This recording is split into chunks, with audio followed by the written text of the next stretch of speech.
Students, आज हमारी basic accounting की आज क्लास नंबर 1 है और इसमें स्पेशली जो है वो तमाम स्टूडेंट्स को जो है एड्रेस किया जा रहा है जिन्होंने अभी रिसेंटली जो है एएफसी पास किया था। तो एएफसी जो पास करके अब डेफिनेटली उनकी जो अटेम्प्ट बनेगी दैट इज सितंबर में जो बनेगी वो बनेगी FAR1 दैट इज CAF1। तो बहुत सारे ऐसे भी स्टूडेंट्स होंगे जो एएफसी वाले मेरे पास इधर जो 16-17 स्टूडेंट्स ऑनलाइन जो आ रहे हैं उनमें से भी, और जो इधर फिजिकल क्लास में जो भी बैठे हुए हैं, तो दोनों सूरतों में कुछ स्टूडेंट्स का जो है ना बैकग्राउंड जो है वो अकाउंटिंग से रिलेटेड होगा, यानी कॉमर्स से करा होगा, और कुछ ऐसे स्टूडेंट्स होंगे जिन्होंने इंजीनियरिंग से जो है वो एएफसी जो है किया था, यानी पहले अकाउंटिंग नहीं पढ़ी। तो ये छोटे से 20-25 घंटों का जो एक कोर्स इसलिए हमने ये स्टार्ट किया इंशाल्लाह, और इसकी क्लासेस के अंदर जो है मेन जो इसका एजेंडा क्या है क्लासेस लेने का, ये क्लासेस कंडक्ट कराने का, क्या आपका इंशाल्लाह जब FAR1 की जो रेगुलर क्लास जब आएगी और जब वो स्टार्ट करेंगे तो डेफिनेटली आप जो है दूसरे स्टूडेंट्स के साथ जो कि PRC 4 के साथ जो पहले से अकाउंटिंग पढ़ के आए हैं उनके साथ आप इक्वल हो जाओ। इससे कि गैप जरूर देखा जाता है, स्पेशली उन स्टूडेंट्स के लिए जिन्होंने अब डेफिनेटली आपके एएफसी का जो है कंप्लीट हुआ है तो उसकी वजह से आपका जो है वो एग्जेम्प्ट हो। और इंटर जो है कॉमर्स के अंदर जितनी भी अकाउंटिंग तुम लोगों ने पढ़ी है उसमें से कुछ ऐसे कॉन्सेप्ट है दैट सी बात है, बीच में गैप आ गया है, बहुत अच्छी पढ़ी होगी, नो डाउट अबाउट इट, लेकिन उस चीज को एक रिकॉल करके इधर तक पहुंचा देना कि आपका जो पहला टॉपिक है दैट इज FAR1 के अंदर जो भी IAS इंटरनेशनल अकाउंटिंग स्टैंडर्ड जो स्टार्ट किया जाए तो उसके साथ आप जो है इक्वल मैच कर जाओ जितने भी दूसरे स्टूडेंट्स हैं। तो इसके लिए ये क्लास स्टार्ट करी है। बहरहाल हमारी जो क्लास के अंदर जो एजेंडा ये है कि हम तो बेसिक से लेके चलेंगे, थोड़ा सा सारी चीजों को देखते हुए चलेंगे और उसके अंदर सारी चीजों के थोड़े कॉन्सेप्ट्स को हम डिस्कस करेंगे। स्टूडेंट जो ऑनलाइन बैठे हुए इनमें से कुछ मुझे जरा बताएंगे कि मेजॉरिटी स्टूडेंट जो है उनके जो है वो एएफसी वाले हैं या एक डायरेक्टली जो है लाइबा, मोअज़्ज़म, नोमान, रोहान, अरीब, सुंदस, काफी स्टूडेंट्स हैं। तो ये होपफुली ये जितने भी स्टूडेंट्स हैं कोशिश ये है कि उनको एटलीस्ट इतने प्लेटफॉर्म तक पहुंचा दिया जाए कि उनको जो अकाउंटिंग की प्रॉपर जब क्लासेस आपके स्टार्ट हो, और वो होपफुली जो है मार्च में हमारी जो है स्टार्ट हो जाए, हमारी जो कैफ की जितनी भी क्लासेस हैं नए इस बैच की वो इंशाल्लाह जो है हम लोग मार्च से जो है स्टार्ट कर देंगे। तो डे फर्स्ट कोई आपको ऐसे लगे कि आप एक पुराने जो है बीइंग इन अकाउंटिंग पढ़ते हुए आए हो तो तुम लोग जो है इक्वल पर आ जाओ। अच्छा जी,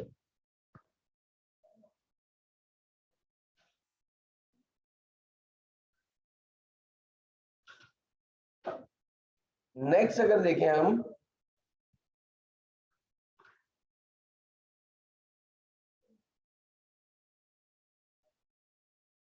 ये वीडियो जरा बंद कर दें प्लीज।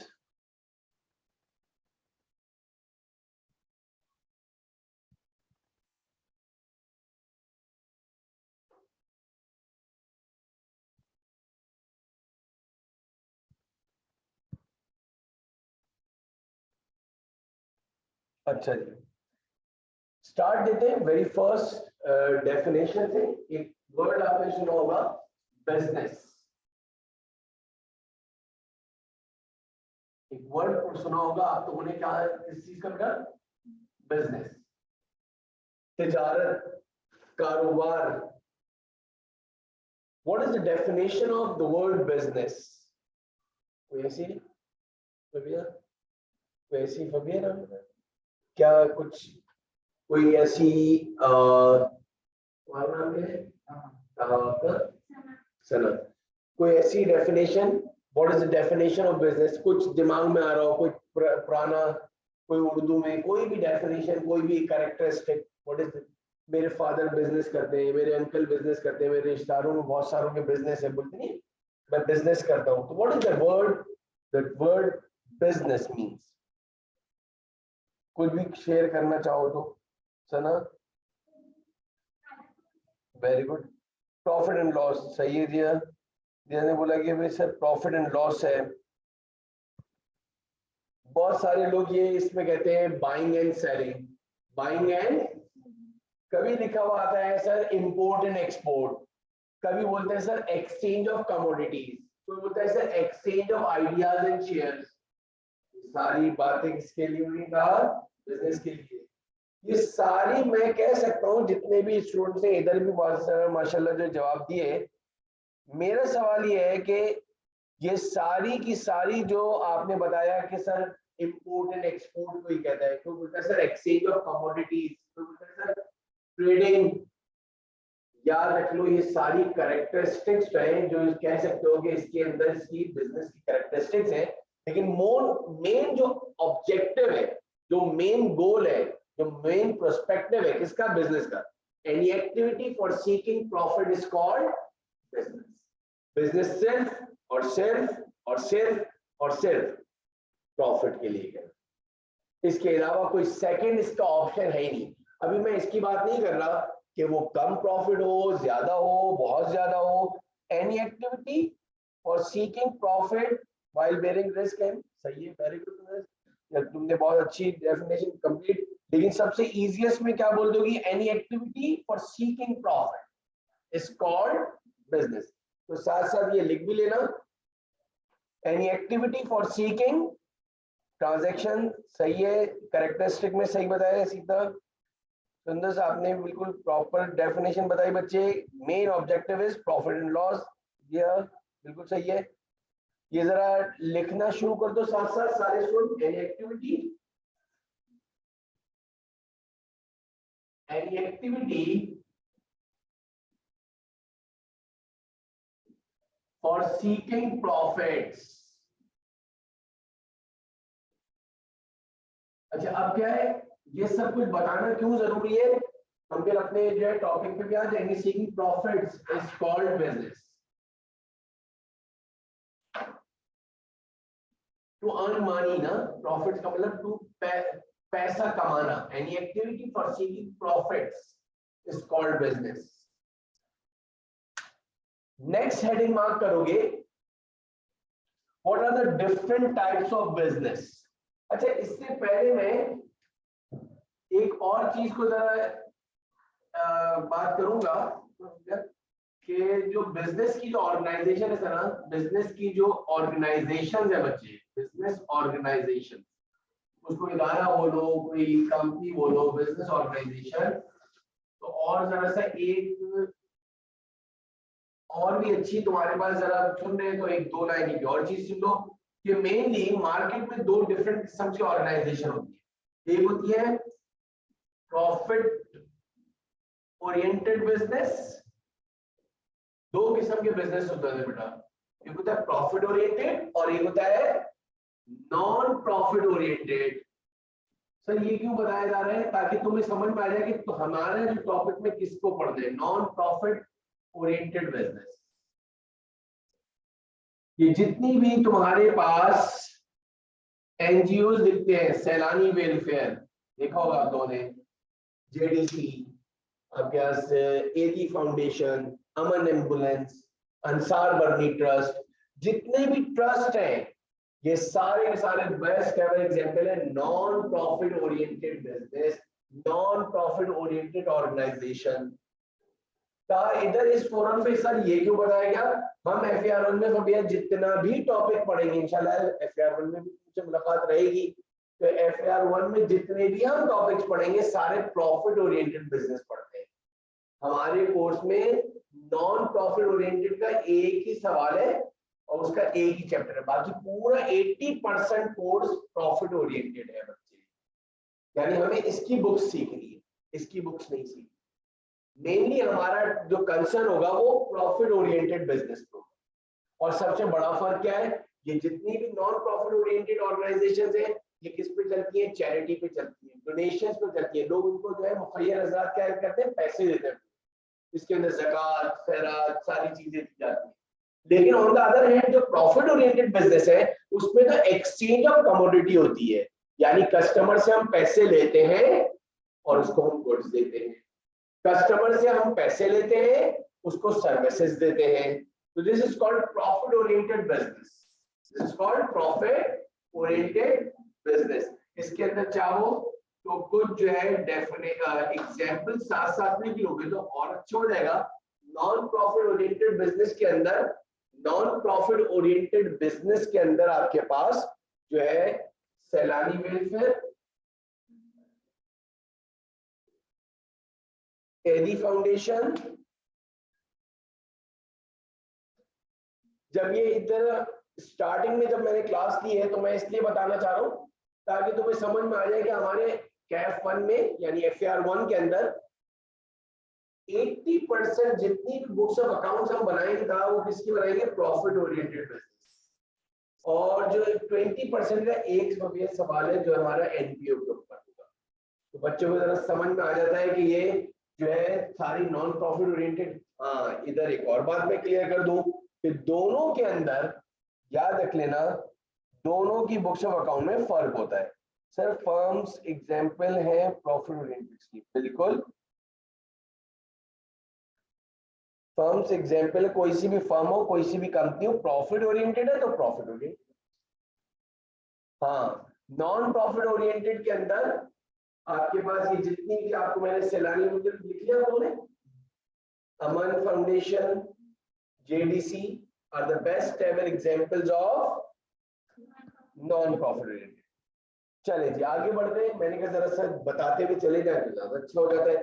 और दोनों की बुक्स ऑफ अकाउंट्स अलग तरीके से बनती है, जमीन आसमान का फर्क है। एक जगह पे तुम पैसे ले रहे हो और एक जगह तुम्हें बैठे बैठे पैसे मिल रहे हैं।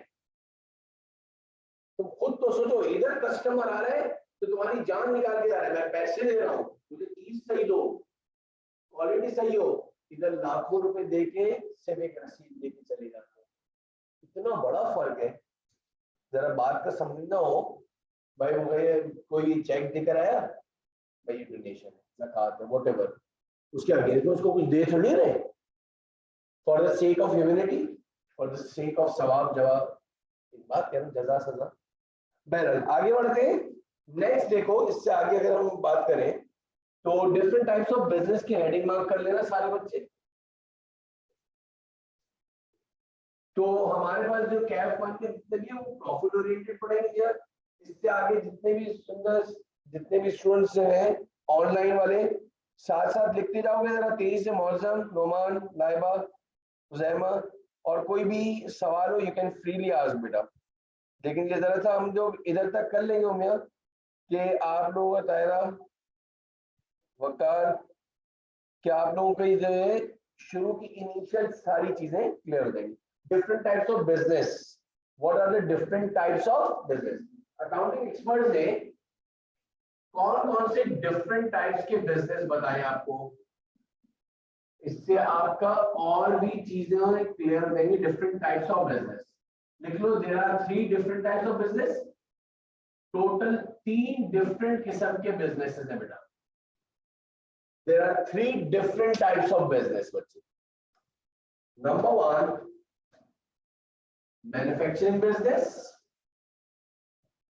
अच्छा, ये सब इधर जो है बताना इसलिए जरूरी है कि आपको इन डिटेल कौन सा पढ़ना है वो पता चल जाएगा। Manufacturing business. Number 2, trading business. Number 3, service business.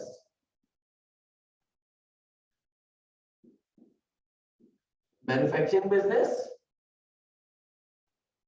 Trading business and service business. कहा जाता है ये 3 डिफरेंट टाइप्स के बिजनेसेस हैं जो आप कह सकते हो कॉमनली जो है, और कोई चौथा टाइप नहीं है मेरा बेटा।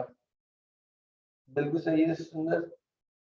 Manufacturing, trading and service. Manufacturing की पहली हेडिंग डालो, मैन्युफैक्चरिंग बिजनेस की हेडिंग डालें।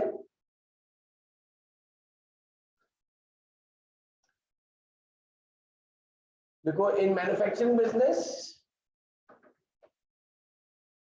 we add raw material, manufacturing business में लिखोगे in manufacturing business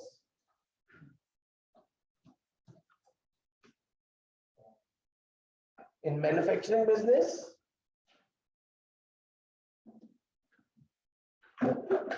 we add raw material, comma, labor and different expenses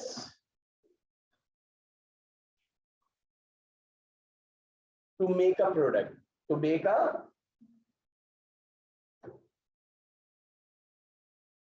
manufacturing business में हम क्या करते हैं, कोई गुड्स मैन्युफैक्चर्ड करते हैं, नाम से ही लग रहा है मैन्युफैक्चरिंग बिजनेस।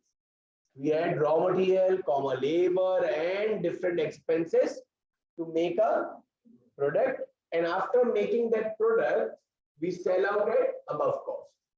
जब आपने वो प्रोडक्ट बना दिया तो याद रख लो, आपने जब वो प्रोडक्ट बना दिया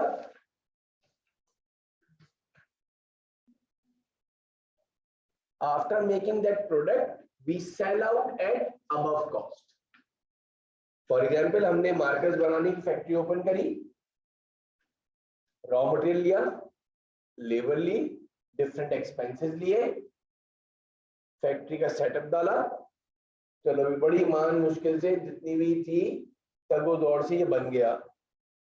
फॉर एग्जाम्पल 50 रुपए का बना है, सारे एक्सपेंसेस को बेहतर करा तो कितने का बना है, 50 रुपए। ये बात 110% है कि मैं 50 रुपए का मार्कर ज्यादा नहीं बेचूंगा, इसलिए कि बिजनेस की डेफिनेशन, हमारे बिजनेस की डेफिनेशन क्या है, any activity for seeking profit is called, जितनी भी कॉस्ट प्राइस इसकी आई है, अब जरा गौर से सुनिएगा, जितनी भी आपकी गारमेंट्स फैक्ट्रीज है, फॉर एग्जांपल लिख लो garments factories, textile mills, shoe making factories,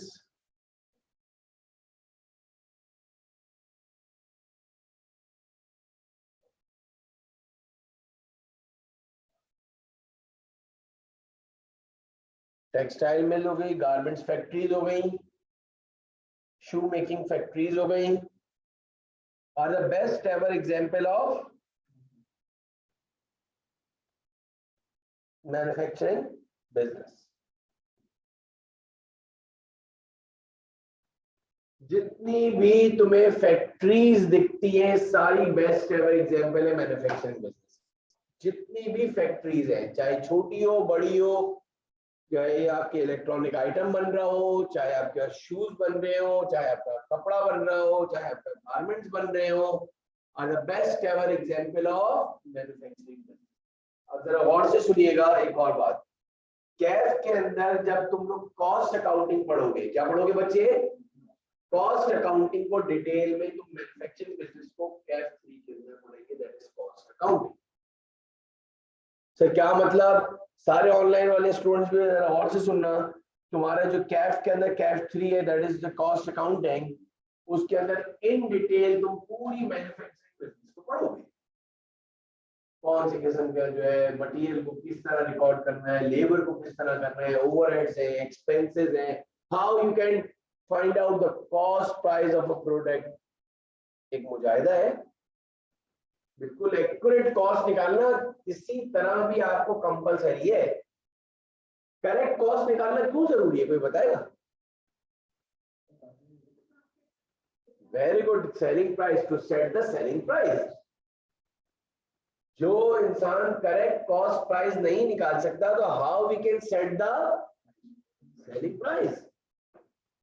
तुमने मुझे ये प्राइस बताई कि ये 50 रुपए का बना है तो मैं 60 का बेचूंगा, अगर तुमने 60 रुपए का बना है तो मैं 70 का बेचूंगा, अगर तुमने कहा नहीं सर ये तो 90 रुपए का बना है, मैन्युफैक्चरिंग कॉस्ट कितनी है, बोलते हैं तलवार से भी बारीकी वाला काम होता है, फाइंड आउट करेक्ट कॉस्ट।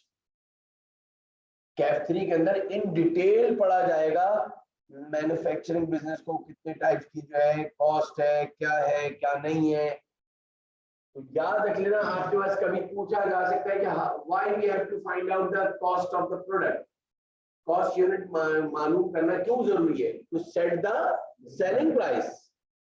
दुनिया का कोई बंदा भी कोई भी कंपनी वाला सेलिंग प्राइस सेट ही नहीं कर सकता जब तक कि वो correct cost of the product ना निकाल दे। कॉस्ट अकाउंटेंट याद रख लो, यानी इस फॉर्म में एक और चीज बदल गई कि दो डिफरेंट किस्म के अकाउंटेंट होते हैं। एक होते हैं कॉस्ट अकाउंटेंट और एक होते हैं फाइनेंशियल अकाउंटेंट्स। एक होते हैं कॉस्ट अकाउंटेंट और एक होते हैं फाइनेंशियल अकाउंटेंट्स। कॉस्ट अकाउंटेंट का काम यही है to find out the cost price, और फाइनेंशियल अकाउंटिंग वाले जो है वो रिकॉर्डिंग करते हैं ट्रांजैक्शन। उनका ये गर्ज नहीं है कि कितने की बनी है क्या है, बस बोलते हैं भाई बताओ क्या क्या रिकॉर्ड करना है। नेक्स्ट आगे बढ़ते हैं, ट्रेडिंग बिजनेस। आपके कोर्स में कैफ 1 में यानी फाइनेंशियल अकाउंटिंग एंड रिपोर्टिंग में जो तुम लोग आओगे, सारा का सारा बिजनेस ट्रेडिंग बिजनेस पढ़ना है। जितना भी हमें FR1 में तुमने पहले क्या पढ़ा हुआ भाई? नहीं इंजीनियरिंग, मतलब तुमने AFC नहीं करा हुआ? तो मैं पूछ रहा हूँ कि AFC कर लिया तुमने? पहले इंजीनियरिंग बोल दिया, मैंने कहा शायद तुम इंजीनियरिंग वाले से डायरेक्ट, वो भी स्टूडेंट आज बैठे हुए। कहाँ से करते हैं AFC भाई? अच्छा जी, तो ये क्या है? जितना भी आपका नाम क्या है? जैन। ये जो है हमारी जो क्लासेस है इसके अंदर इधर तक हो जाओ कि मार्च में जब कैफ 1 की क्लास स्टार्ट होंगी यानी फाइनेंशियल रिपोर्टिंग की, तो इससे पहले तुम्हें अकाउंटिंग की सारी बैकग्राउंड है। आगे बढ़े, इसके बाद आपके पास आ गया ट्रेडिंग बिजनेस में लिखना, इन ट्रेडिंग बिजनेस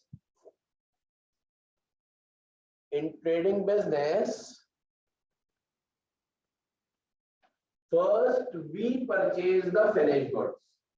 सबसे पहले तो हम खुद खरीदते हैं।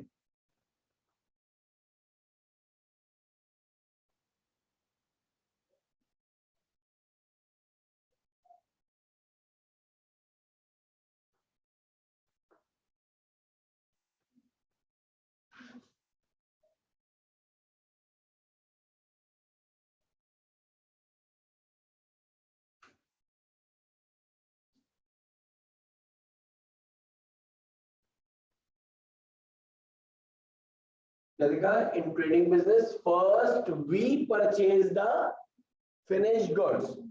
First we purchase the finished goods. Purely आपके पास accounting की terminology में कहा जाता है finished goods. Underline कर देना, finished goods. And then resell at above cost. कोई चीज भी हम रमेश बनाएंगे नहीं, हम कोई चीज सना मैन्युफैक्चर नहीं करेंगे, हम बनी बनाई जो है जैन खरीदेंगे। बच्चे किससे खरीदेंगे?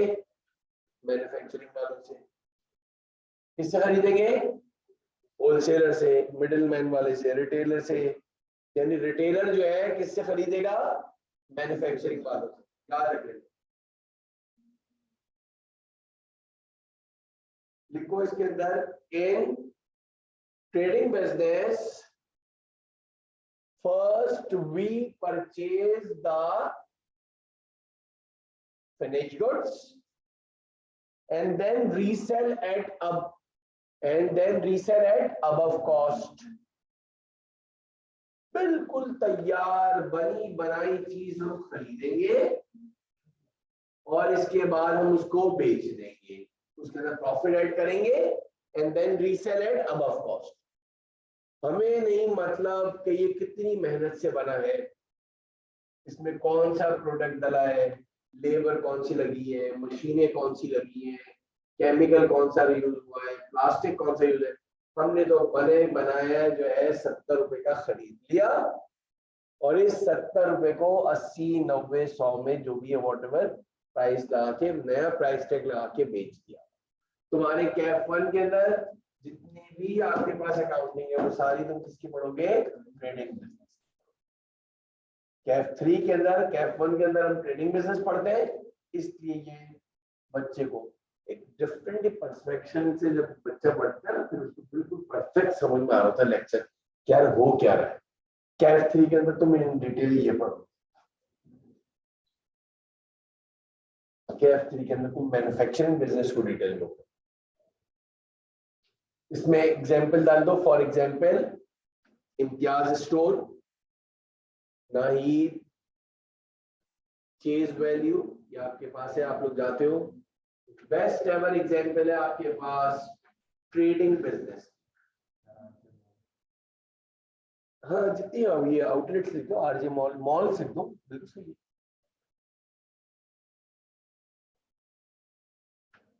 डिपार्टमेंटल स्टोर्स जितने भी आपको दिख रहे हैं are the best ever example, जितने भी आपके पास है are the best ever examples of trading business.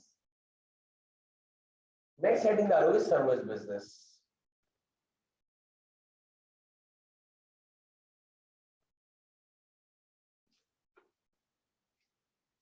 In service business, we rented services.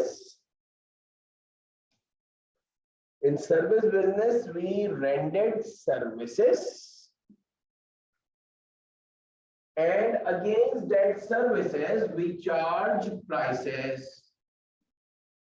बेटा याद रख लेना सर्विस कंसर्न के अंदर, in service concern, we rented services. And against that services we charge prices. यानी कैफ 1 के अंदर फाइनेंशियल रिपोर्टिंग के अंदर जितनी भी मर्तबा तुम ट्रांजैक्शंस बना रहे होगे और कोई भी आईएएस डिस्कस भी हो रहा होगा। आईएएस क्या होता है बेटा, इंटरनेशनल अकाउंटिंग स्टैंडर्ड्स, आईएएस। कहीं पे अपने रजिस्टर में ऊपर लिख लेना, कैपिटल में लिखना, कैपिटल आईएएस। जितनी भी फाइनेंशियल अकाउंटिंग है बच्चों वो आईएएस पे डिपेंड करती है, यानी कि रूल जो है वो आईएएस के इंप्लीमेंट होते हैं, इंटरनेशनल अकाउंटिंग स्टैंडर्ड, जिसका अब जो है आईएफआरएस भी बोलते हैं।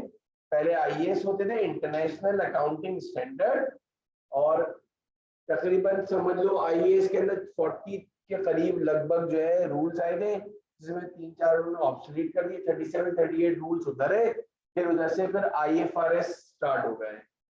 यानी दोनों रूल्स है मेरा बेटा, rules and regulations of financial accounting. पूरी दुनिया की जितने भी कंपनीज हैं उन सब पे ये कंपलसरी है, मैंडेटरी है कि वो आईएएस को फॉलो करे। तो ये इन डिटेल हम लोग इंशाल्लाह जो है कैफ 1 के अंदर जो है हर एक का रूल किसी ना किसी चीज के ऊपर इम्प्लीमेंट हो रहा होगा। फॉर एग्जांपल आपको पता होगा कि हमारे बिजनेस में सबसे ज्यादा नॉन करंट एसेट्स होते हैं, आगे अभी आएंगे नॉन करंट एसेट्स। तो नॉन करंट एसेट्स को इन डिटेल जो है आईएएस 16 ने जो है उसको कवर करा है। आईएएस 16 यानी रूल्स के नेम होंगे, बाकायदा उनकी प्रॉपर्टी होगी, उसको इन डिटेल तुम पढ़ोगे। तो जाहिर सी बात है जब वो रूल्स पढ़ने के लिए आओगे तो उससे पहले तुम्हें बेसिक तो आनी चाहिए ना यार। उधर तो सर डायरेक्ट आपको रूल्स पढ़ाना शुरू कर देंगे कि भाई वो कह रहा है कि यूं करो, इसके ऊपर ये डेप्रिसिएशन लगाओ, इसके ऊपर डेप्रिसिएशन नहीं लगेगा, रूल के तहत लैंड के ऊपर डेप्रिसिएशन नहीं लगता, यानी जमीन जो है डेप्रिशिएट नहीं होती है। डेप्रिसिएशन का वर्ड क्या होता है, यानी चीज का खुद ब खुद वैल्यू को गिर जाना। सबको इतना तो अल्हम्दुलिल्लाह पता ही होगा। ये मैन एग्जांपल बात से बात निकली, जितने भी स्टूडेंट्स बैठे हुए हैं, एक मोबाइल तुमने 1 जनवरी को खरीदा 50,000 का, इसका अकाउंटिंग से कोई ताल्लुक नहीं, लेकिन सिंपल आपको एक नॉर्मल डेली लाइफ की एग्जांपल दे रहा हूं। 50,000 रुपए का तुमने डब्बा पैक ज़ेन मोबाइल खरीदा, बच्चे बहुत एहतियात से चलाया, जनवरी चलाया, फेब, मार्च, अप्रैल, समझो 1 साल तक चलाया। आप डब्बा भी है, चार्जर भी है, बिल्कुल सही है, कोई इसमें कोई ढके छुपे होने की बात नहीं है। ये मोबाइल चार्जर वगैरह लेके तुम सदर चले जाओ पूरे 1 साल के बाद, और तुमने बड़ी एहतियात से चलाया, बिल्कुल नए जैसा है, नया नहीं। 50,000 रुपए का नहीं बिकेगा, ये सब छोड़ो। कंफर्म बात है कि 50,000 रुपए का वो एसेट नहीं बिकेगा।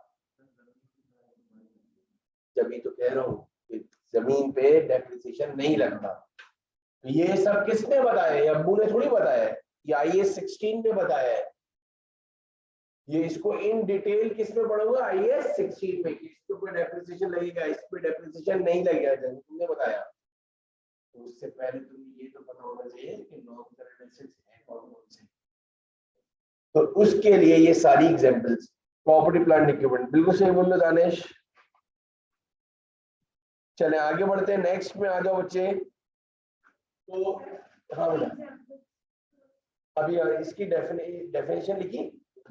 इन सर्विस बिजनेस, अभी बात करने से ना, in service business we rented, RENDED, rented services and against that services we charge prices.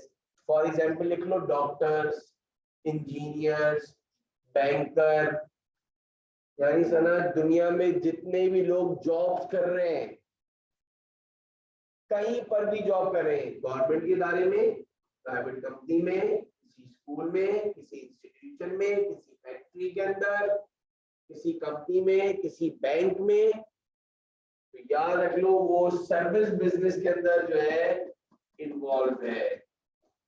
इतनी वसूल से कहूं कि दुनिया का हर इंसान इन तीन में से किसी एक एक्टिविटी में लाजमी इन्वॉल्व होगा। वो इंसान जो पैसे कमा रहा है, जो पैसे, तुम्हारे घर में कोई ना कोई ऐसी सोर्स ऑफ इनकम होगी जो घर पे पैसे लेकर आते हैं। वो सोर्स ऑफ इनकम जो है वो तीन किस्म की है बेटा, either the manufacturing, either the trading, either the service. अगर तुम्हारे फादर की फैक्ट्री है तो किसमें है वो? अभी उसकी कहानी लंबी नहीं है कि छोटी सी घर के अंदर ही फैक्ट्री डाली है या बहुत बड़ी हजारों गज की हो। वो मैन्युफैक्चरिंग में कोई भी चीज बना रहे हो, छोटी बना रहे हो या हवाई जहाज बना रहे हो। ट्रेडिंग बिजनेस में वो कोई चीज बनाते, बनी बनाई चीज खरीदते हैं और उसको फिर बेच देते हैं। और अगर आपके फादर जो है वो बैंक में काम करते हैं, फॉर एग्जाम्पल आपके फादर क्या करते हैं? फोर्स में, तो ये क्या आ गया है? Service business. इसमें आ गया सर्विस कंसर्न। मैं doctors, engineers, architectures, professors, state agent का कोई बताएगा काम क्या होता है? स्टेट एजेंसी वाले ना माशाल्लाह उसका घर होता है, ना माशाल्लाह उसके पैसे होते हैं। दोनों में से कोई चीज नहीं होती। ना घर उसका खुद का है, ना पैसे उसके खुद के हैं। लेकिन क्या करता है? दोनों पार्टीज को मिलवा देता है। और जब डील्स, वेरी गुड पंजवानी की तरह, बिल्कुल सही है। Teachers, service business, very nice बेटा। ब्रोकरी करता है और जब वो इसकी कंफर्म हो जाती है डील, तो दोनों तरफ से कमीशन लेता है। क्या बोल रहे थे जैन, जल्दी बताओ। एयर फोर्सेस वगैरह किसमें आएंगे बेटा? Service business. एक और टर्म किसी ने देखो, ट्रेवल एजेंसी वाले हैं, टिकट बुक करके देते हैं, पता तो होगा यार, वो किसमें आएंगे? सर्विस में। समझ में आ गई बात? ये रेस्टोरेंट किस में आएंगे? रेस्टोरेंट्स सर्विसेज बिजनेस में आएंगे। हम जो डाइन इन करते हैं वो अपनी क्रॉकरी देते हैं, सफाई उफाई का एम्बियंस कुछ ऐसा अट्रैक्शन देते हैं, हम जाते हैं उधर बैठ के खाना खाते हैं। हाँ, उसके साथ वो उधर ही कुछ बना रहे, तो मैन्युफैक्चरिंग भी और सर्विस भी। Very nice, good. तो याद रख लो, आपके फादर क्या करते था? शॉप किस चीज की? तो ये किस में आ गया बेटा? Trading business. आज पूरी रात जाके सोचना, कोई चौथा कंसर्न नहीं होगा। कोई इंपोर्ट एक्सपोर्ट करते हैं, जहन देखा होगा तुम्हारे जो है वो शिपमेंट वगैरह जो है उसके जो है उसके शिपमेंट के जो है ना क्लियरिंग फॉरवर्डिंग का काम करते हैं, डॉक्यूमेंट्स पूरे करके देते हैं। हाँ, जो बाहर से जो ये बात कर रहे हैं कि सर वो मेरे फादर जो है, अभी एक लड़के ने कहा सर चाइना से जो है ना चीजें, प्रोडक्ट जो है इंपोर्ट करवाते हैं, वो ट्रेडिंग। Very good. तो ये सर इधर क्यों बताने की मकसद है? FAR 1 के अंदर, कैफ 1 के अंदर सारा ट्रेडिंग बिजनेस पढ़ोगे। कैफ 3 के अंदर बच्चे मैन्युफैक्चरिंग बिजनेस को डिटेल में पढ़ोगे। तो आज के बाद जब भी कैफ 1 की फाइनेंशियल रिपोर्टिंग की क्लास हो रही होगी तो मेरे बच्चे याद रख लीजिएगा, उसके अंदर आप जो है, ठीक है मौसम गुड। आगे नेक्स्ट स्लाइडिंग डालो।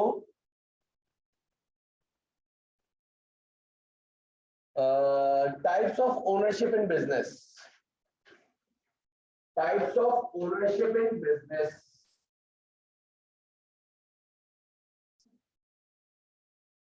Types of ownership in business.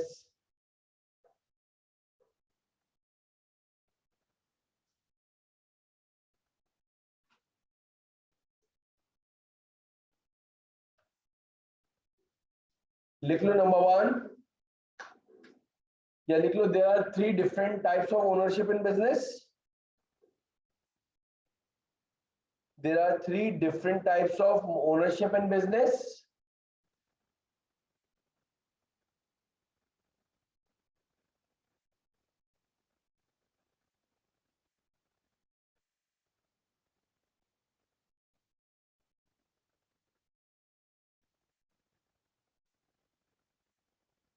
Number 1, sole proprietorship. Sole proprietorship. Sole proprietorship नाम से शायद बहुत सारे स्टूडेंट्स ने नाम सुना हो। एंड sole proprietorship यानी आपको इस तरह से तैयार किया जा रहा है कि क्या क्या चीजें तुम्हारे FAR1 में जहन आएंगी और तुम्हें समझ में आ गया कि कैफ 1 में जितना भी बिजनेस की जितनी भी बातें हो रही होंगी अकाउंटिंग से रिलेटेड वो सारी किसकी हो रही होंगी, ट्रेडिंग बिजनेस की। और ट्रेडिंग बिजनेस में क्या होता है, हम कोई चीज प्रोडक्ट बनाते नहीं है, हम बनी बनाई चीज खरीदेंगे और बेचेंगे। समझ में आ गई बात? अच्छा जी, पहले का नाम है बेटा सोल प्रोप्राइटरशिप। आगे लिख लेना single owner of the business. सिर्फ और सिर्फ और सिर्फ वाहिद एक बंदा हो पूरे बिजनेस का owner. There is only single owner of the business. ये भी क्यों बनाना जरूरी है कि हमारे कोर्स में इसमें से कौन सी है? फिर है पार्टनरशिप, नाम से लग रहा है पार्टनरशिप। आगे लिख लेना और टू द पॉइंट, बिल्कुल भैया एक एक लाइन की डेफिनेशन करके हम आगे बढ़ रहे हैं, तो बहुत डिटेल में नहीं, लेकिन याद रख लो इसके बगैर अकाउंटिंग भी बड़ी झोल वाली रहती है। अगर ये सारी चीजें रहती है अकाउंटिंग हो जाएगी, इधर से क्लियर नहीं होगे। इतने सारे स्टूडेंट्स हैं जो पूरा फर्स्ट ईयर इंटर कॉमर्स पढ़ के आ गए, इनको माशाल्लाह ये आज पता चला अच्छा हमने सारा ट्रेडिंग बिजनेस पढ़ा था। यानी इंटर में A1 भी लिया है माशाल्लाह, 1100 में से 1100 नंबर वाले भी आए हैं अब तो माशाल्लाह, ऐसे भी आए। और जिनके A1 ग्रेड हो गए एंट्रियां पूछ लो जबरदस्त। अब क्यों नहीं डाल गलेगी कि इसमें आपके पास है MCQs और उसके लिए चाहिए जरा सा कंसेप्ट वाले दिमाग। हाँ एंट्रियां बनवा लो, उससे धड़ाधड़ बना देंगे 1 सेकंड में। बोले अच्छा हमने सर ट्रेडिंग बिजनेस पढ़ के आए, मतलब पढ़ लिया उन्होंने, आज उनको समझ में आया अच्छा हम तो ट्रेडिंग बिजनेस पढ़ के आए। वो है ही सारा ट्रेडिंग बिजनेस बच्चे। असल में होता क्या है टीचर्स को पढ़ाने में बता दिया। अच्छा जी, पार्टनरशिप में minimum 2 owners of the business, कम से कम 2 ओनर्स होंगे। हमारे कोर्स में है ही नहीं पार्टनरशिप बच्चे। तुम लोगों ने सेकेंड ईयर में पढ़ी होगी फॉर्मेशन, रिटायरमेंट, एडमिशन, हटा दी इन्होंने पूरे माशाल्लाह। किसी अकाउंटिंग में तुम्हें नहीं दिखेगी, ना PRC में नीचे है ना कैफ में है, गायब। पहले थी अब ये भी खत्म हुई है, शुक्र है एक बन जाए खत्म, वरना सोल प्रोप्राइटरशिप भी थी तो पार्टनरशिप भी थी और कंपनी अकाउंट तो भरा पड़ा हुआ है। तीसरा लिख लो जॉइंट स्टॉक कंपनी या public limited company, joint stock company. ये तुम्हारा पूरा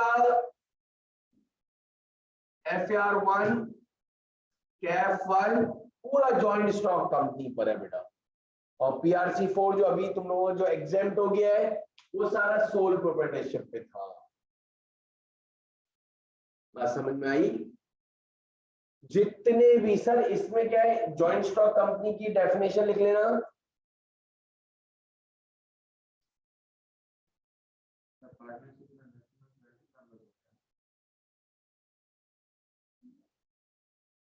नॉट गुड क्वालिटी।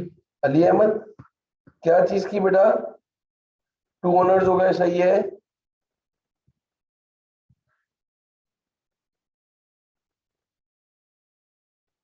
ठीक है बेटा जी, 2 ओनर्स हो गए। अच्छा जी आगे देखो। हाँ वो तो फिर उसके है कि 20 तक होता है तो फिर प्राइवेट लिमिटेड कंपनी बना देनी पड़ती है। सही है ना? सही है। हमारे इसके रूल से हमारा कोई सरोकार नहीं है। बस मिनिमम कितने होने चाहिए बच्चे? 2 ओनर्स होने चाहिए। बैंक खोल लो तो उसके लिए कुछ और प्रोसीजर है। अच्छा जी, जॉइंट स्टॉक कंपनी में लिख लो, in joint stock company the shares of the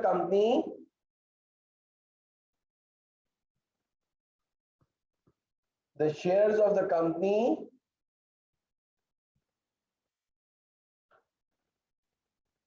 are floated out in general public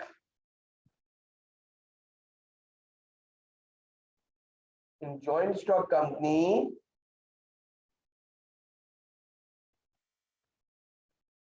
the shares of the company are floated out in। आप एक कंपनी जो है रजिस्टर्ड करवाओगे, बाकायदा लीगल प्रोसीजर से वो कंपनी फॉर्म होगी, डायरेक्टर्स अपॉइंट किए जाएंगे, आपको सारे जो है प्रोसीजर्स को फॉलो करना पड़ेगा, और इसके बाद एक कंपनी फॉर्म करोगे, इस कंपनी को रजिस्टर्ड होगा, उसके अंदर आपको बताया जाएगा कि आप कितने शेयर्स जो है गैदर कर सकते हो, उसमें से आप जो है जनरल पब्लिक को कितने शेयर्स दोगे, पूरी डिटेल में तुम जो है ये जॉइंट स्टॉक कंपनी को कैफ 1 में हम इंशाल्लाह पढ़ेंगे। हाँ ये इधर बता दूं, सोल प्रोप्राइटरशिप और पार्टनरशिप के लिए कोई आपको लीगल कार्रवाई की जरूरत नहीं है। जब आप जनरल पब्लिक से, जॉइंट स्टॉक कंपनी यानी आम जनरल पब्लिक से पैसे लोगे, किसके अगेंस्ट में? शेयर्स के अगेंस्ट में। ये आसान वे में यूं समझा दूं, जितने भी ऑनलाइन वाले स्टूडेंट्स बैठे हुए, ये सुना होगा लोग जो है शेयर्स का कारोबार करते हैं, कराची स्टॉक एक्सचेंज, उसमें बहुत सारी कंपनीज के शेयर्स मिल रहे होते हैं, तो आप उन शेयर्स के अंदर ट्रेडिंग करते हो, उस शेयर्स को आप परचेज करते हो, जब उनकी प्राइसेस बढ़ती हैं तो फिर क्या कर देते हो? बेच देते हो, और अगर वो पड़े रहते हैं तो तुम्हें वो कंपनी क्या देती है? डिविडेंड देती है, यानी जिसको बोलते हैं प्रॉफिट्स। प्रॉफिट्स को क्या कहा जाता है? डिविडेंड्स कहा जाता है। प्रॉफिट्स को क्या कहा जाता है? डिविडेंड्स कहा जाता है। वो तमाम कंपनीज जिनके हमने शेयर्स जो है एक्वायर्ड करे हुए या इन्वेस्ट करे हुए, eight the end of the accounting period यानी कि साल पूरा होने के बाद वो कंपनी हमें क्या देती है? डिविडेंड्स देती है, दैट इज कॉल्ड प्रॉफिट्स देती है। लेकिन इधर तो हमने खरीदे, और एक कंपनी हम खुद बनाएंगे जो हम कंपनी के शेयर्स मार्केट में बेचेंगे, और जब हम बेचेंगे तो at the end of the month हमें, at the end of the year हमें, आफ्टर 12 मंथ्स हमें क्या देना पड़ेगा? डिविडेंड देना पड़ेगा। एक और बात जरा बता दूं सारे स्टूडेंट्स को, ये जो जॉइंट स्टॉक कंपनी है जिसमें तुमने आम रियाया का पैसा लिया है, आम रियाया का पैसा लिया है, और उस पैसे से तुम क्या कर रहे हो? बिजनेस कर रहे हो। क्या कर रहे हो? बिजनेस कर रहे हो, और इस बिजनेस की जो है सारी लिखत पढ़त तुम्हारे पास है, तो जाहिर सी बात है मुझे एक डाउट तो होगा ना कि जैन ने सही इनकम स्टेटमेंट बनाई है, जैन ने सही प्रॉफिट निकाला है या नहीं निकाला? क्या पता ये गलत बता रहा हो। अच्छा प्रॉफिट दे रहा है, मिसाल के तौर पे मैंने 10 लाख रुपए के शेयर्स दिए थे जैन की कंपनी के, तो हो सकता है जैन ने 1 साल का मुझे 1 लाख का प्रॉफिट दिया, लेकिन एक थिंक आया, एक थॉट आई, क्या पता ये सही दिया है या नहीं दिया, और ज्यादा भी तो हो सकता था, और क्या पता शायद ज्यादा दे दिया और कम तो नहीं था, दोनों सूरतों में।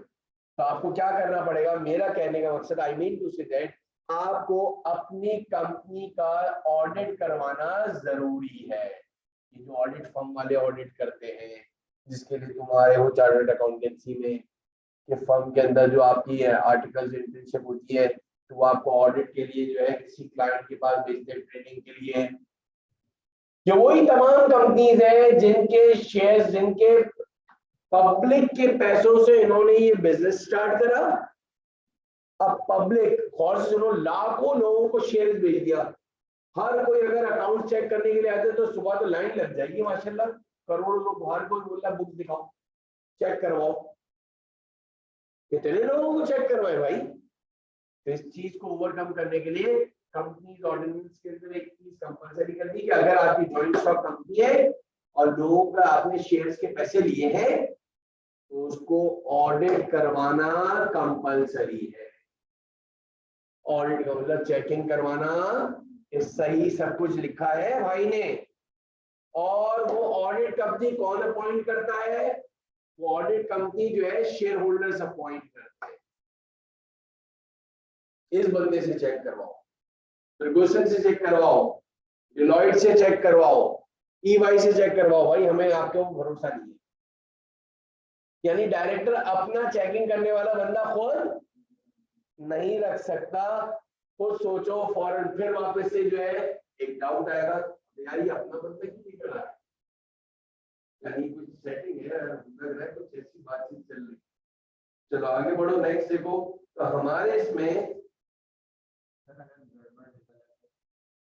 चेक करें, उसको जवाब देना होगा।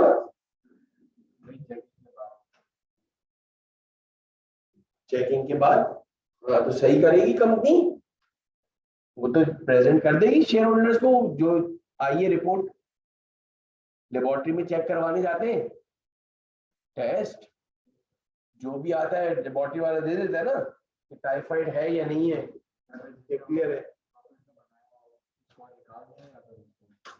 हाँ वो पूरा प्रोसीजर होगा, मतलब तुम्हें ये मैंने एविडेंस बता दिया कि करवाना क्यों जरूरी है। मेरी बात समझे? मैं बताना ये चाह रहा हूँ कि इसका ऑडिट करवाना क्यों जरूरी है, ताकि लोगों को भरोसा आ जाए कि हाँ भाई इसने हमें सही प्रॉफिट दिया है, जो डिविडेंड दिया है वो सही दिया है। नेक्स्ट हेडिंग डालो। अच्छा, हमारे जो है एफ कैफ फंड के अंदर, FAR 1 के अंदर जितनी भी types of ownership in business पढ़ेंगे वो सिर्फ और सिर्फ और सिर्फ किसकी पढ़ेंगे? आप पढ़ोगे सारी की सारी कंपनी अकाउंट्स, यानी जॉइंट स्टॉक कंपनी की अकाउंटिंग पढ़ोगे। समझ में आ रही है बात? कंपनी अकाउंट्स की पढ़ोगे, उसके डायरेक्टर अपॉइंट होते हैं, बहुत लंबी डिटेल की कहानी है। नेक्स्ट हेडिंग डालोगे, what is the definition of accounting? What is the definition of accounting?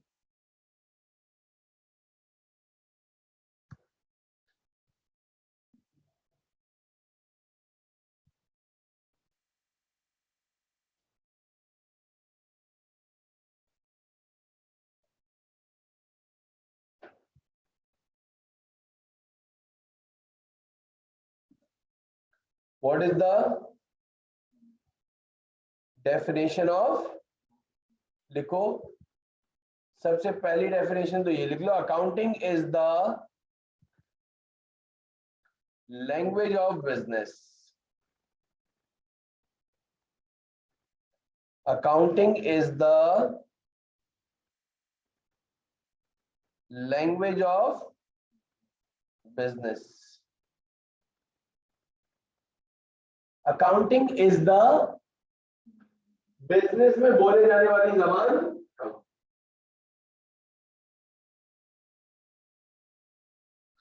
एक और जो तुमने बहुत पुरानी पढ़ी होगी और करके एक और डेफिनेशन लिख लो, accounting is an art of mix and mix और मिक्स एंड जॉनसन की बड़ी मशहूर definition, accounting is an art of classifying, accounting is an art of classifying, summarizing,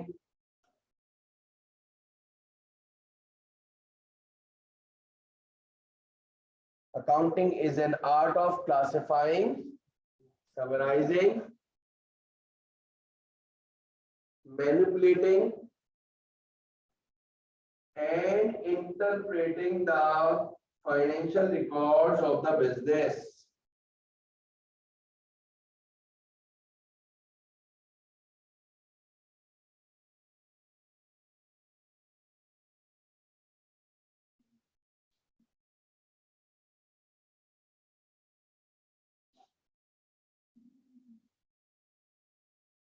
क्या लिखा? Accounting is an art of classifying, summarizing, manipulating and interpreting the business records of the business, financial records of the business.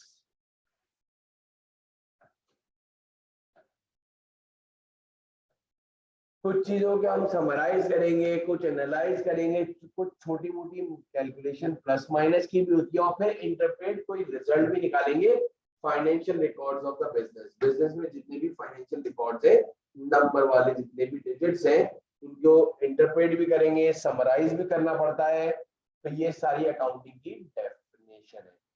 अभी तक जितना पढ़ा, एक go through business की definition पढ़ी थी। Any activity for seeking profit is called business.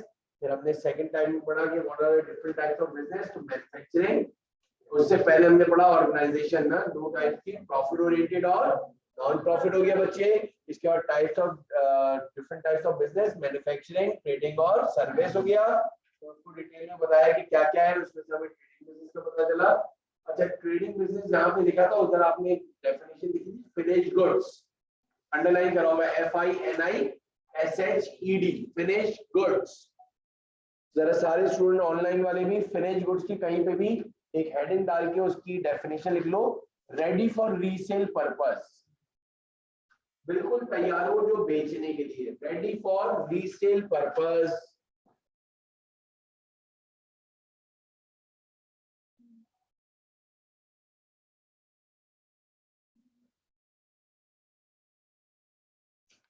Ready for resale purpose.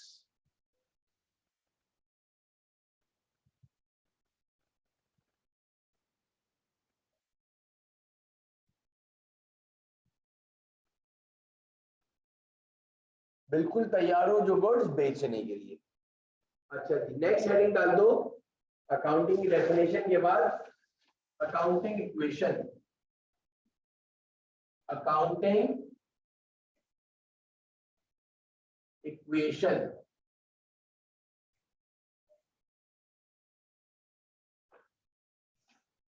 Accounting equation की heading डालो और लिखो इसमें the whole of the financial accounting, the whole का मतलब complete, the complete financial accounting is based upon a very simple idea. The whole of the financial accounting is based upon a very simple idea.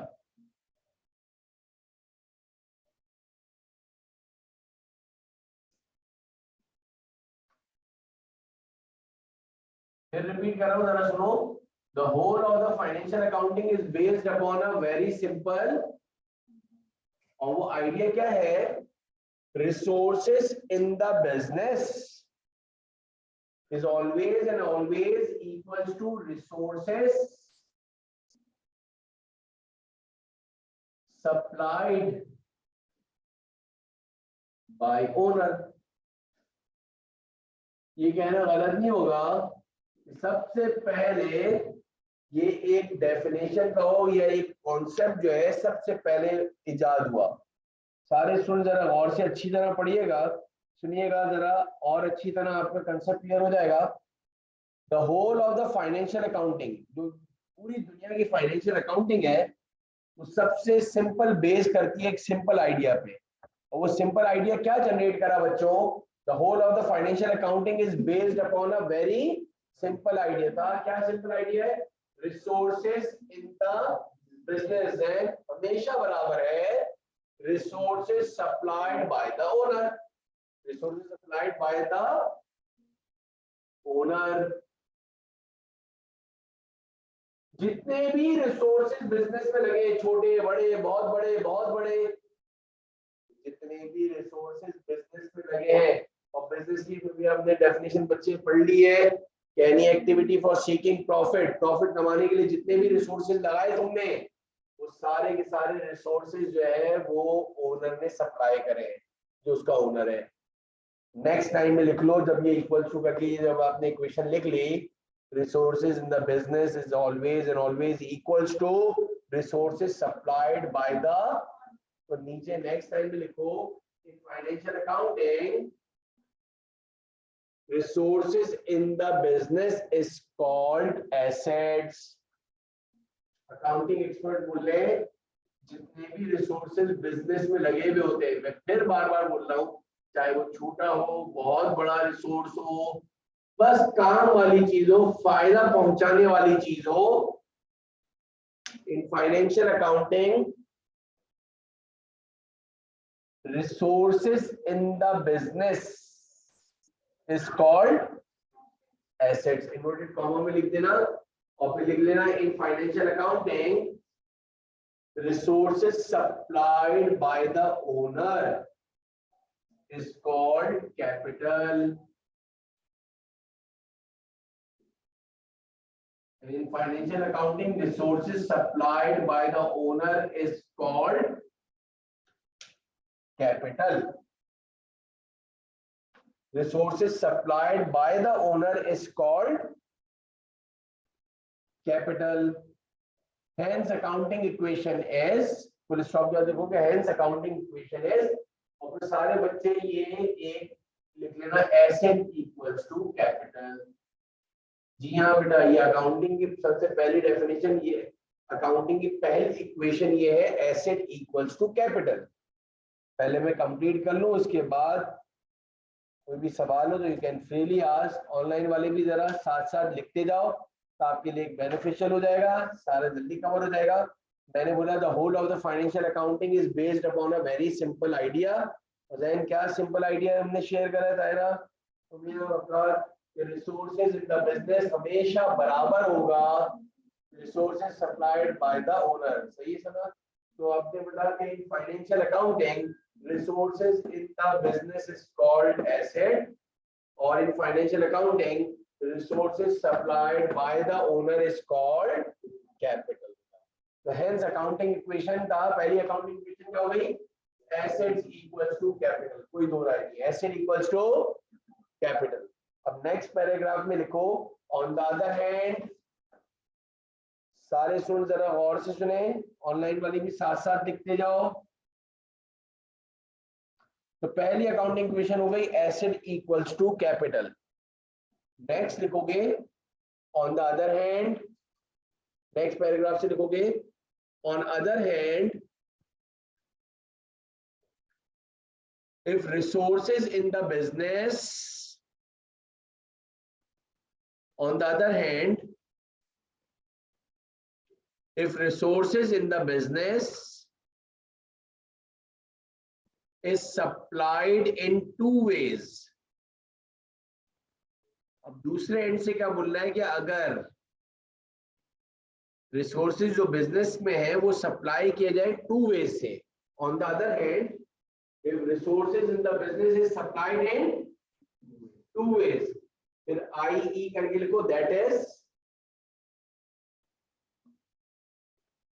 Resources supplied by other people, resources supplied by other people and resources supplied by the owner। On the other hand, if resources in the business is supplied in two ways, that is resources supplied by other people and resources supplied by the, hence accounting equation is, और फिर इसके बाद दोबारा से ये चीज लिख लेना, हमने क्या लिखा था सना ऊपर, resources in the business equal to, very good, resources supplied by other people. अब क्या गया, by other people plus resources supplied by the owner. Resources supplied by the, मेरा सवाल ये है, अब जो अकाउंटिंग इक्वेशन हमारे पास जो है बनी है, जो कॉन्सेप्ट इन्होंने डेवलप करा अकाउंटिंग एक्सपर्ट ने, बोले on the other hand if resources in the business is supplied in two ways, in कौन से two ways है, resources supplied by plus resources supplied by the owner. पहले क्या था बच्चों, resources in the business equals to resources supplied by the, अब क्या हो गया था, resources in the business is equal to, दिखती है क्या, resources supplied by plus resources supplied by the, अब मुझे बताओ भैया, in financial accounting resources in the business is called, very good बच्चे, in financial accounting resources supplied by the owner is called, ये लिखा हुआ कैपिटल, नेक्स्ट टाइम में पहले तो ये लिख लो, पहले ये वाली एक इक्वेशन लिख लो अपने पास कि resources in the business equals to resources supplied by other people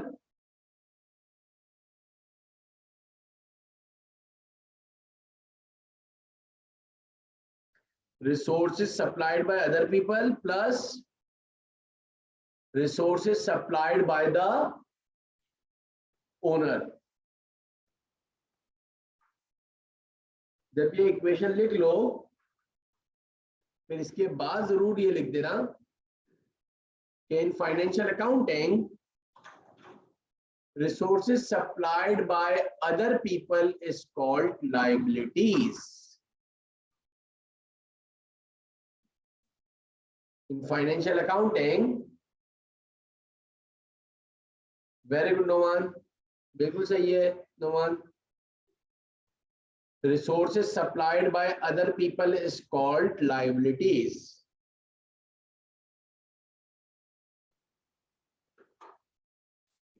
Hence, accounting equation is very good. इधर ही पहुंचना था, तो माशाल्लाह जो बच्चों को एक ही पहले याद था, asset equal to liabilities plus liabilities. हाँ बिल्कुल ये अकाउंटिंग इक्वेशन है, लेकिन बेटा ऊपर वाली भी अकाउंटिंग इक्वेशन हो सकती है.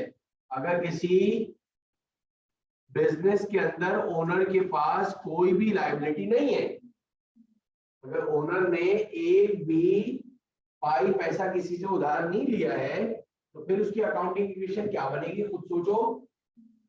Asset equals to capital.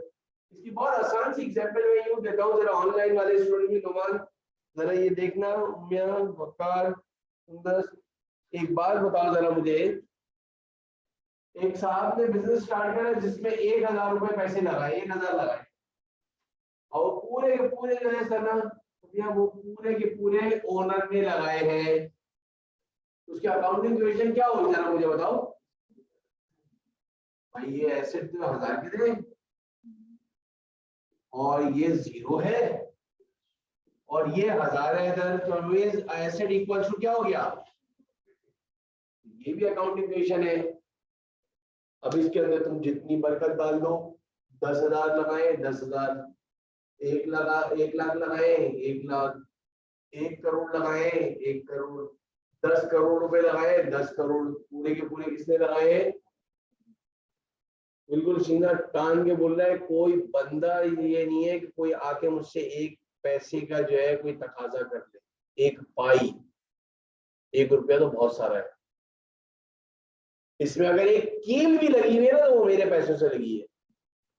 ये दुकान, इसमें जितने भी रिसोर्सेज है, इसमें माल है, इसमें कर्ज है, इसमें जो भी चीज है, कोई आके, मैं किसी का देनदार नहीं हूं, even a single penny. Assets equals to, वो एक अलग बात है. इंटर कॉमर्स वालों को जब भी मैंने अकाउंटिंग इक्वेशन पूछी तो माशाल्लाह एसेट इक्वल्स टू लायबिलिटी पहले दिन ही महफूज कर देते बेचारे. सर बताया ही नहीं किसी ने, खुद भी सोचने वाली बात है ना। ये एसेट इक्वल्स टू कैपिटल भी है। अब जरा बताओ 1000 रुपए बिजनेस में लगाए या चाहिए थे, जरूरी थे, फालतू में तो पैसा नहीं लगाया होगा। 800 रुपए ओनर के पास थे, लेकिन कितने रिसोर्सेज की जरूरत थी? 1000 की। और थे कितने उसके पास? ना चाहते हुए भी मजबूरी में 200 रुपए का उधार लेना पड़ा।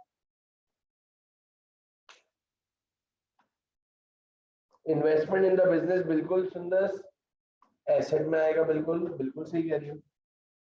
ये क्या हो गया? 1800 रुपए। आदमी मजबूरी में होता है जब भी तो किसी से उधार लेता है, जब स्टक हो जाता है, बीच में फंस गया, ना आगे जा सकता है ना पीछे जा सकता है, तो फिर क्या करता है वो?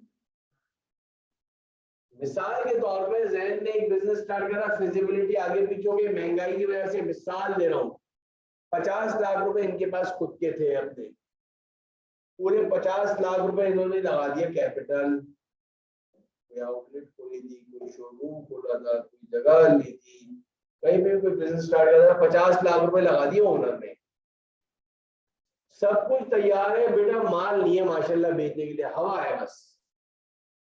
अब जब तक गुड्स नहीं आएंगे, मेरा सवाल है कि बिजनेस स्टार्ट ही नहीं हो सकता। सेट कर ली जगह, मेरा सवाल ये है कि 50 लाख रुपए कैपिटल लगाया था और इधर चाहिए इस तरह से कम से कम 30 लाख का तो माल चाहिए होगा भरने के लिए, मिसाल दे, तो एसेट लग गए 80 लाख, तो ना चाहते हुए भी 30 लाख का तुम्हें क्या लेना पड़ेगा? उधार लेना पड़ेगा। या तो ये तो पहले ही देखना चाहिए था, छोटे इंफ्रास्ट्रक्चर पे काम करना चाहिए था, छोटा सा करना चाहिए था।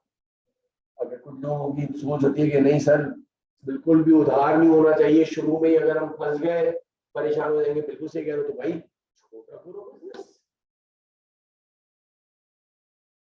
तो ये आपके पास assets equals to liabilities plus capital. अब वो आपने लायबिलिटी जो है चाहे बैंक से ली हो, किसी इंस्टीट्यूशन से ली हो, किसी रिश्तेदार से ली हो, किसी जानने वाले से ली हो, किसी इदारे से ली हो, और डेफिनेटली जब तुम लायबिलिटी लोगे डेफिनेटली तुम्हें जो है, अगर बैंक से तुमने लोन लिया तो तुम्हें बैंक को क्या देना पड़ेगा? इंटरेस्ट भी देना पड़ेगा। वो एक अलग मसला है, मैं तो एक्स्ट्रा बात बताते जा रहा हूँ, एक्यूमुलेट करते जाओ बातों को तो आसानी हो जाएगी, बस ये मैं कहना चाह रहा हूँ।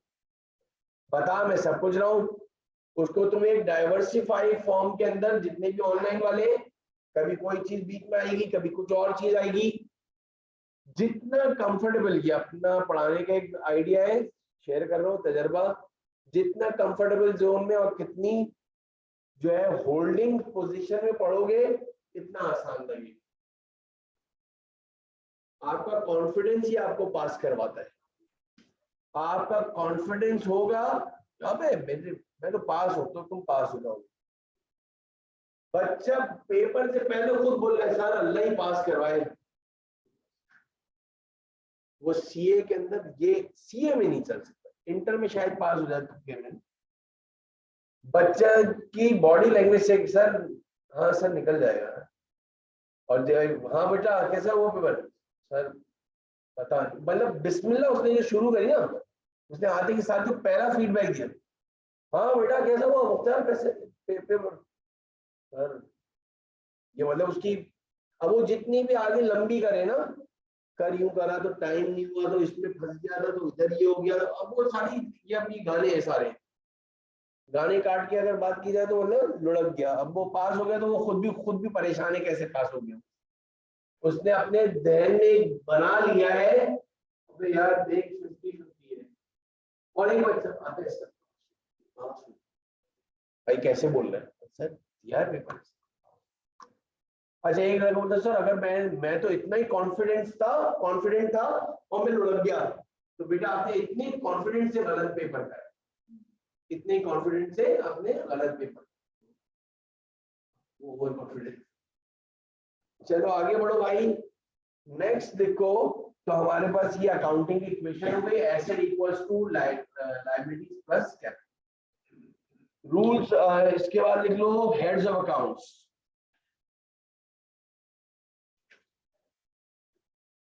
हेड्स ऑफ अकाउंट लिख लो लास्ट आज के लिए, और पिलर्स ऑफ अकाउंट। अच्छा ये इंशाल्लाह एक और बात, देन इस क्लासेस को हम इस तरह सेट कर देंगे कि मार्च में हमारी क्लासेस स्टार्ट है ना, तो मार्च से पहले पहले ये कंप्लीट आउट हो जाए जितनी भी बेसिक्स है। तो वीक में एक संडे, आज तो ये एक इंट्रोडक्शन क्लास थी तो इसलिए जरा से ले लिए स्पेशली इसके लिए फॉर दोज स्टूडेंट्स जिन्होंने अकाउंटिंग, और मैं तो बहरहाल 100 मरतबा बोल रहा हूँ, जिन्होंने अकाउंटिंग पढ़ी भी थी, जाहिर से ज्यादा वीक में एफसी का इतना बड़ा गैप आया यार, आके जरा सा कर लो। उनको सबसे ज्यादा मसला हो रहा होता है कैफ में, कभी भी बहुत ज्यादा ओवर कॉन्फिडेंट नहीं हो, और मुझे आता भी है, बिल्कुल सही बात है। वही बच्चे मैंने देखे हैं कामयाबी, ये क्यों प्री इंजीनियरिंग वाले जो है, वो जो साइंस बैकग्राउंड वाले, वो क्या होता है उन्होंने अकाउंट्स पढ़ी नहीं होती, कॉमर्स वालों को बस एक आता है, पढ़ी भी है, ऐसा लगता है जैसे मैं 20 साल से अकाउंटिंग नहीं पढ़ते आ रहे हूँ। वो उनका जो कॉन्फिडेंस उनको ले डूबता है कि उनके अकाउंटिंग में फ्लंक हो रहे हैं। भाई तुम तो बोले थे हमें बहुत अकाउंटिंग आती है, प्री इंजीनियरिंग वाले तो उसको बिल्कुल नया एज अ नया सब्जेक्ट लेके चल रहे होते, तो उनकी कॉन्फिडेंस एक अलग ही लेवल का हो जाता है, अरे सर हमने सारी क्लासेस। तो आप लोग एक अपॉर्चुनिटी अल्लाह पाक ने दी है, तो इसको ये कंप्लीट करो। हेड्स ऑफ अकाउंट्स नेक्स्ट लिख लेना बेटा।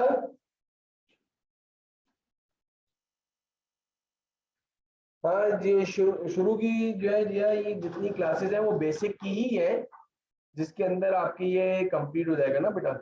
आपके साथ साथ भी आप भी ये क्लासेस भी लेते रहना।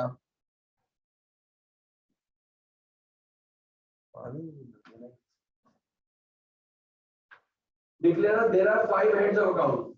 मैं यही कह रहा हूँ कि जब तक ये क्लासेस चल रही है, जितने पीआरसी का जिनको पेपर देना उनके लिए भी ये शुरू की क्लासेस सेम ही होंगी, तो उनके लिए बेनिफिट हो जाएगा।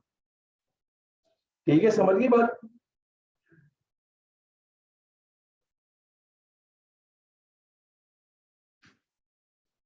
There are 5 heads of account, पूरी दुनिया की फाइनेंशियल अकाउंटिंग 5 हेड्स के ऊपर जो है रिलाई करती है। आसान में ये है, मैंने बताया था, एक अपनी तरफ से निकाला है अल्सर, वो यू से था, इसको क्या कर दिया, ए कर दिया। A stand for assets, N stand for liabilities, C stand for capital, E stand for expenses. तो एक बच्चे को जरा याद करने में आसानी हो जाती है, वो कोई भी हेड भूलता नहीं है। अगर कोई भी बोले कि यार फाइनेंशियल अकाउंटिंग किस पे बेस करती है, तो बस एक सेकंड में बोलते हैं आंसर हो गया है, वो यू वाला नहीं था, ये ए वाला कर दो, तो जरा जल्दी याद आता है। A stand for assets, liabilities, capital, expenses and.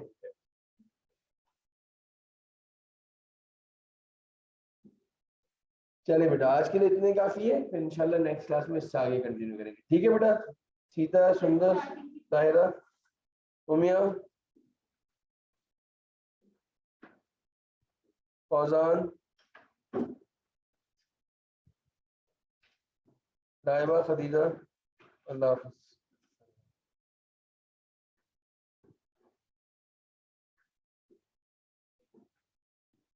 Okay बेटा, अल्लाह हाफिज।